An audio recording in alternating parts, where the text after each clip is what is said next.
We've raved about the G87 generation BMW M2 from the first time we tested the 8-speed automatic model, and our platitudes continued through our subsequent test of the manual-equipped version.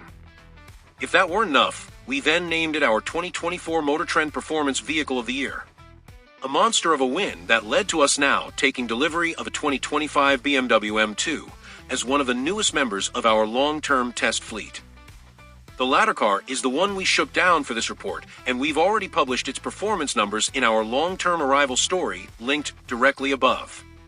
We're calling out those numbers here again with a bit more context, but if you haven't paid close attention lately to all things M2, you might wonder why we even bothered testing our long-termer at all, given the sheer amount of virtual ink we've expended on it to date. It's a fair question, and the answer is simple. BMW gave its hot rod DTM-style coupe a slight performance boost for 2025, and we wanted to understand what that boost yielded in raw numbers versus the other M2s we've tested. What's new? We're not talking about a massive upgrade here, but the 2025 BMW M2's 3.0-liter twin-turbo i6 now matches that of its M3 and M4 stablemates. This means the engine's peak horsepower has risen 20 horsepower to 473 horsepower, and its torque bumped 37 lb-ft in 8-speed automatic-equipped models to 443 lb-ft. We're still suckers for manual gearboxes, though, so we selected the 6-speed, shifted-ourselves transmission for our long-term test car.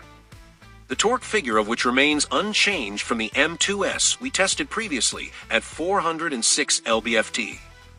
Acceleration testing.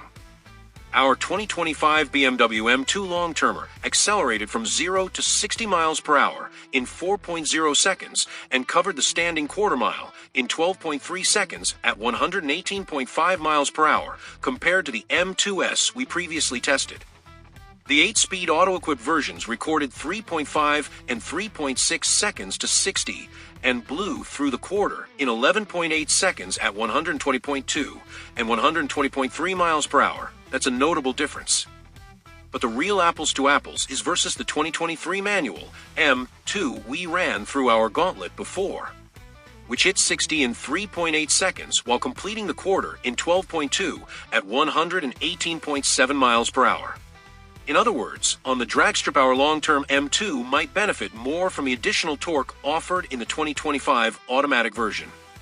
That said, our test results demonstrate the consistency of BMW's powertrain builds, as the fractional deficits this car exhibited compared to our earlier test of a manual M2 are reasonably ascribed to varying external conditions on any given day and/or driver reactions.